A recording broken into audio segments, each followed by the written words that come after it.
Olá, sejam todos bem-vindos à nossa celebração virtual de culto da nossa paróquia, das nossas comunidades, Gaspar, Gaspar Alto, aos demais amigos, todos de perto e de longe, que têm nos acompanhado em nossas mensagens.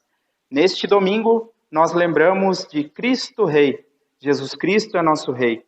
E eu quero saudar a todos com as palavras do próprio Jesus Cristo, em Apocalipse, capítulo 22, versículo 13, onde diz: Eu sou o Alfa e o Ômega, o primeiro e o último, o princípio e o fim.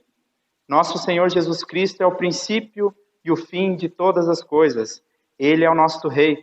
Nós celebramos este culto em honra, em louvor ao nosso Deus, o nosso Deus que é Pai, Filho e Espírito Santo. Amém. E assim eu te convido a ter comigo uma palavra de oração. Querido e bondoso Deus e Pai, nós te louvamos, agradecemos, bendizemos o teu nome. Jesus Cristo seja coroado Rei também em nossos corações e possamos te servir com alegria. Que teu Espírito Santo nos ilumine através da tua palavra. Assim nós te pedimos por teu Filho Jesus Cristo, nosso Senhor e Salvador, que contigo e com o Espírito Santo vive e reina de eternidade a eternidade. Amém.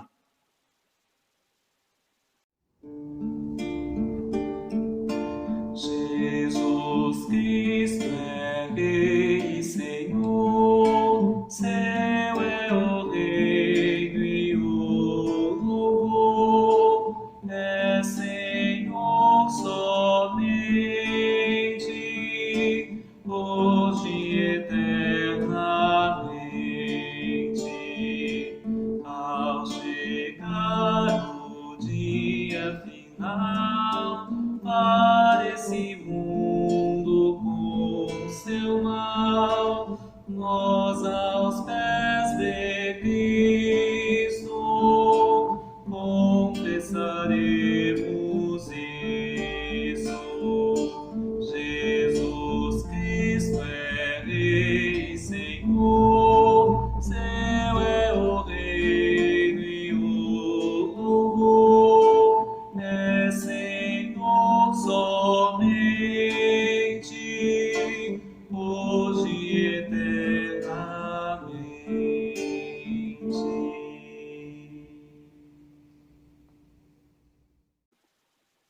A graça do nosso Senhor Jesus Cristo, o amor de Deus, nosso Pai, e a comunhão do Espírito Santo esteja com cada pessoa que acompanha este culto, esta mensagem em seus lares.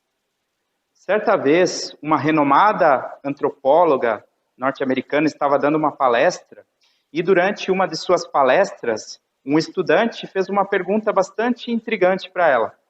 Ele perguntou: qual é o artefato, qual o objeto mais antigo já descoberto pela ciência que comprove a existência de uma civilização humana? Esse estudante esperava que ela dissesse algo como uma ferramenta, uma lança, uma espada, uma arma, talvez até um artefato religioso, rudimentos de uma escrita, mas para surpresa dele e de todos os que ouviram aquela palestra, ela respondeu o seguinte: o vestígio mais antigo que se tem notícia de civilização humana é um osso, um fêmur cicatrizado. E ela explicou então por que aquele representava um vestígio antigo de civilização humana. O fêmur é o osso mais longo do corpo humano e, sem os benefícios da ciência moderna, quando ele se quebra, pode levar semanas ou até meses para que ele cicatrize. Então, uma pessoa que estava com o fêmur quebrado, ela precisava ser cuidada para que ela tivesse chances de sobreviver. Aquele fêmur cicatrizado significava que alguém quebrou a perna e essa pessoa foi cuidada por alguém. Alguém a alimentou, alguém a protegeu, alguém forneceu tudo o que ela precisava para sua sobrevivência durante aquelas semanas, meses que ela teve que ficar de resguardo. Então, essa antropóloga concluiu: ali nós temos uma prova de que existiu civilização. A grandeza da humanidade, a grandeza de uma civilização se mede pela maneira como ela trata aqueles que estão mais necessitados, aqueles que estão vulneráveis, aqueles que não têm como se defender. Se você quer saber da grandeza de um país, de uma nação, não olhe nunca para as pessoas que estão no topo, para as pessoas que obtiveram as maiores conquistas, mas olhe para quem está sendo deixado para trás nessa civilização, neste país. É sobre isso que Jesus Cristo nos fala também no Evangelho de hoje, sobre aqueles que não têm como se defender, sobre aqueles que não têm voz, sobre aqueles que estão entre os últimos. Eu te convido a fazer comigo a leitura do Evangelho segundo Mateus, capítulo 25, os versos 31 até 46, onde diz: Quando vier o Filho do Homem na sua majestade e todos os anjos com ele, então se assentará no trono da sua glória, e todas as nações serão reunidas em sua presença. E ele separará uns dos outros, como o pastor separa os cabritos das ovelhas, e porá as ovelhas à sua direita, mas os cabritos à sua esquerda. Então dirá o rei aos que estiverem à sua direita: Vinde, benditos de meu Pai, entrai na posse do reino que vos está preparado desde a fundação do mundo. Porque tive fome, e me destes de comer. Tive sede, e me destes de beber. Era forasteiro, e me hospedastes. Estava nu, e me vestistes. Enfermo, e me visitastes. Preso, e fostes ver-me. Então perguntarão os justos: Senhor, quando foi que te vimos com fome e te demos de comer? Ou com sede e te demos de beber? E quando te vimos forasteiro e te hospedamos? Ou nu e te vestimos? E quando te vimos enfermo ou preso e te fomos visitar? O rei respondendo lhes dirá: Em verdade vos afirmo que sempre que o fizestes a um destes meus pequeninos irmãos, a mim o fizestes. Então o rei dirá também aos que estiverem à sua esquerda: Apartai-vos de mim, malditos, para o fogo eterno, preparado para o diabo e seus anjos. Porque tive fome, e não me destes de comer. Tive sede, e não me destes de beber. Sendo forasteiro, não me hospedastes. Estando nu, não me vestistes. Achando-me enfermo e preso, não fostes ver-me. E eles lhe perguntarão: Senhor, quando foi que te vimos com fome, com sede, forasteiro, nu, enfermo ou preso e não te assistimos? Então lhes responderá: Em verdade vos digo que, sempre que o deixastes de fazer a um destes mais pequeninos, a mim o deixastes de fazer. E irão estes para o castigo eterno, porém os justos para a vida eterna. Até aqui as palavras do nosso Senhor, que são lâmpada para os nossos pés e luz para os nossos caminhos. Antes da pandemia da Covid-19, aqui no nosso país, já existiam mais de 13 milhões de pessoas que estavam abaixo da linha da pobreza. Isso significa 13 milhões de pessoas que tinham, para sobreviver durante um mês, menos de R$150. Eu te pergunto, o que você conseguiria fazer em um mês com apenas R$150?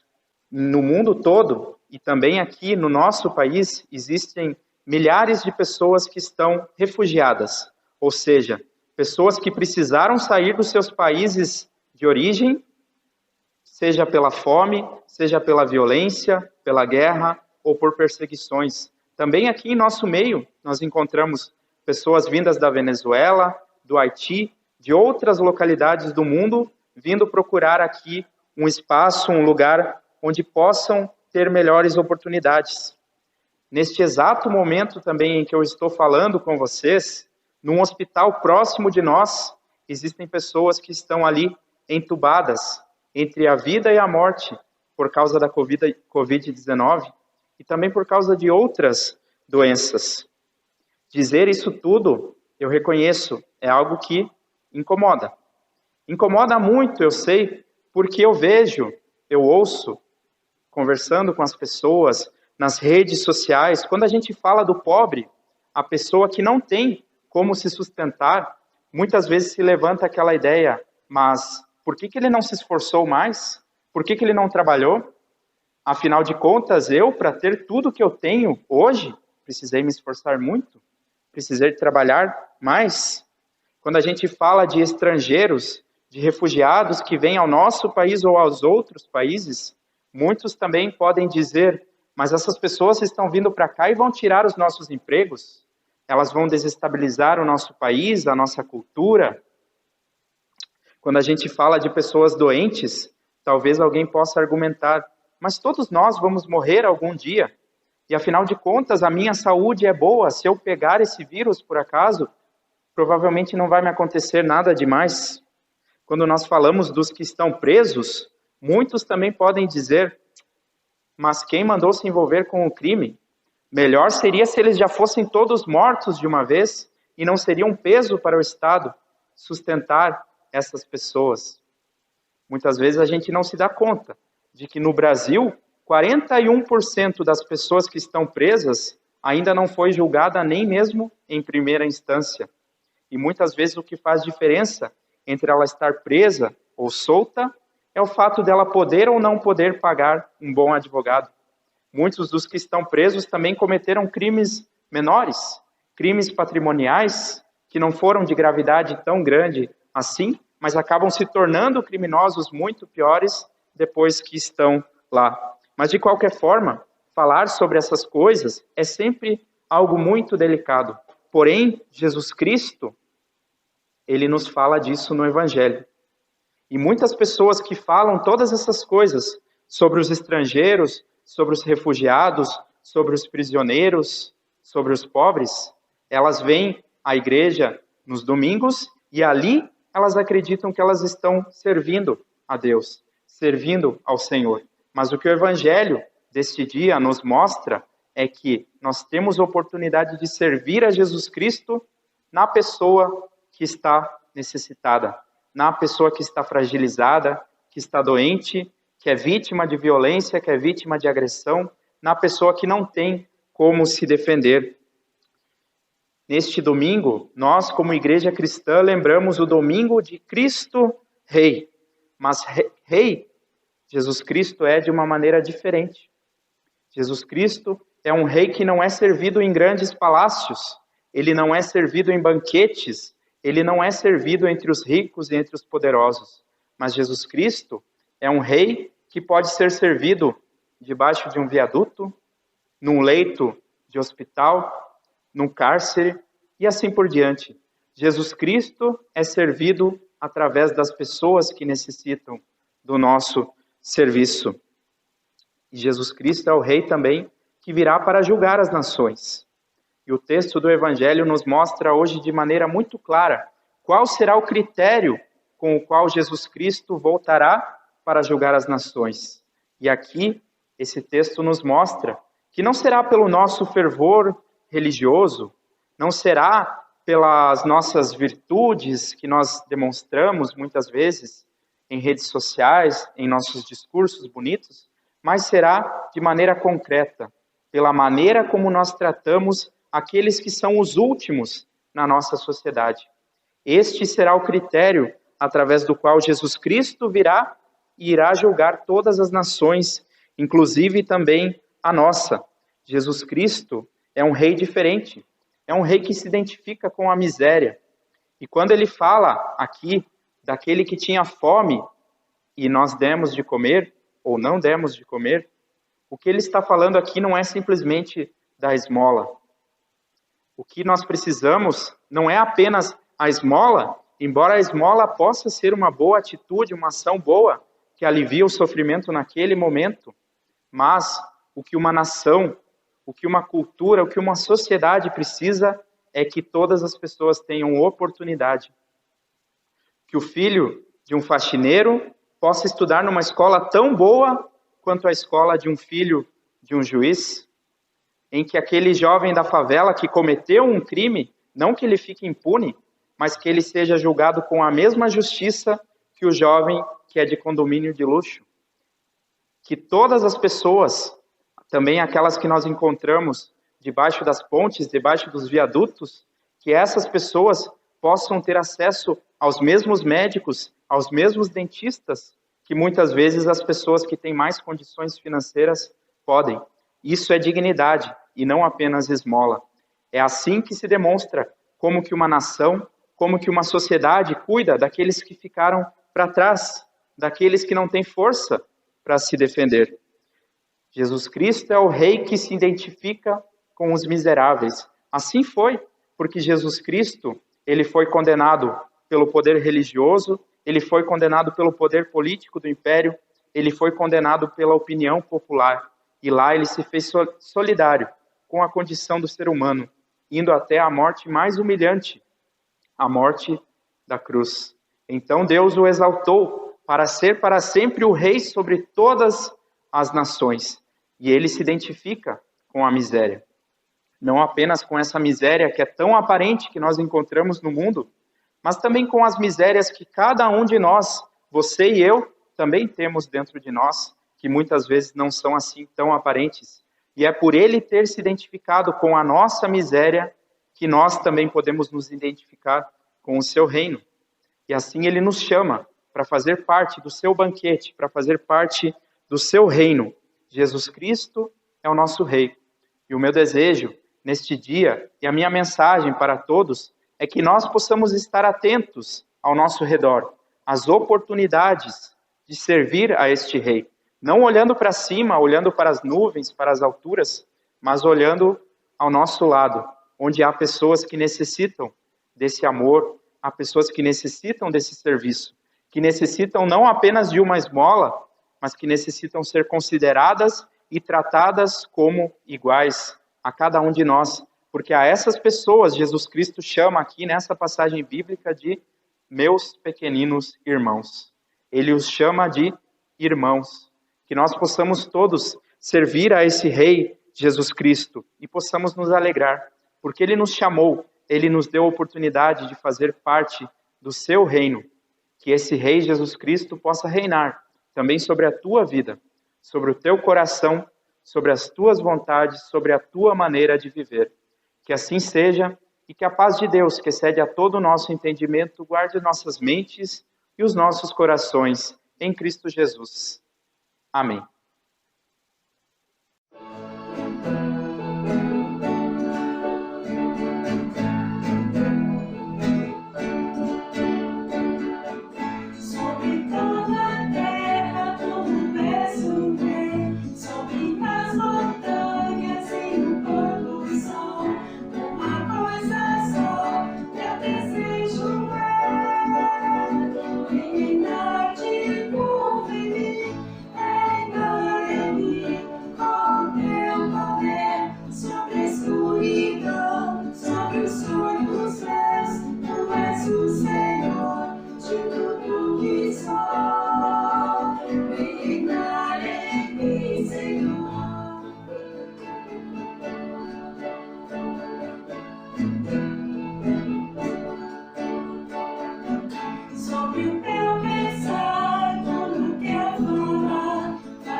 Quero trazer alguns avisos às nossas comunidades. As ofertas que forem encaminhadas neste domingo, neste final de semana, se dirigem ao Fundo de Educação Cristã Contínua da ISLB, da nossa igreja, em todo o Brasil. Informamos também que a partir de terça-feira a nossa secretaria volta a atender normalmente, das 14 às 18 horas, de segunda a sexta, e nos sábados, das 8 às 12 horas. Assim, eu te convido nesse momento a se colocar conosco em oração. Traga todos os motivos que você tem na mente, no coração, e assim juntos possamos orar ao nosso Deus.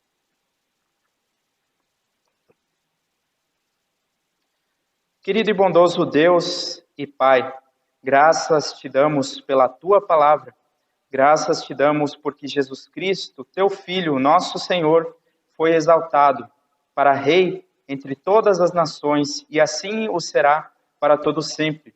Te pedimos também que ele reine em nossos corações, que ele transforme a nossa maneira de viver e que nós possamos viver de fato como seus discípulos, acolhendo também, Senhor, em suas necessidades, aqueles que são os menores entre nós, aqueles que Jesus Cristo chama de meus pequeninos irmãos. Olha também para a nossa comunidade, Senhor. Tu conheces as nossas fraquezas, tu conheces as nossas necessidades. Todos aqueles que estão enfermos, todos aqueles que estão deprimidos, todos aqueles que estão enlutados. Ampara-os, Senhor, com teu Santo Espírito e usa cada um de nós também, Senhor, para trazer conforto a essas pessoas. Todos os motivos de gratidão que nós temos, Senhor, também as aflições que nós trazemos em nosso pensamento, nós queremos levar a Ti, depositar aos Teus pés, através da oração que Jesus Cristo nos ensinou a dizer. Pai nosso que estás nos céus, santificado seja o Teu nome, venha o Teu reino, seja feita a Tua vontade, assim na terra como no céu. O pão nosso de cada dia nos dá hoje, e perdoa-nos as nossas dívidas, assim como nós também perdoamos aos nossos devedores. E não nos deixes cair em tentação, mas livra-nos do mal, pois Teu é o reino, o poder e a glória para sempre. Amém. Queiram receber a bênção do Deus Todo-Poderoso, e assim que o Senhor te abençoe e te guarde. O Senhor faça resplandecer o seu rosto sobre ti e tenha misericórdia de ti. Que o Senhor sobre ti levante o seu rosto e te dê a sua paz. Assim te abençoe o Deus que é Pai, Filho e Espírito Santo. Amém. Tenha uma semana abençoada e que Jesus Cristo, o Rei eterno, o Rei sobre todas as nações, seja também Rei e Senhor na tua casa, no teu lar, no teu coração, na tua mente, nas tuas atitudes. A bênção do Deus Todo-Poderoso. Boa semana.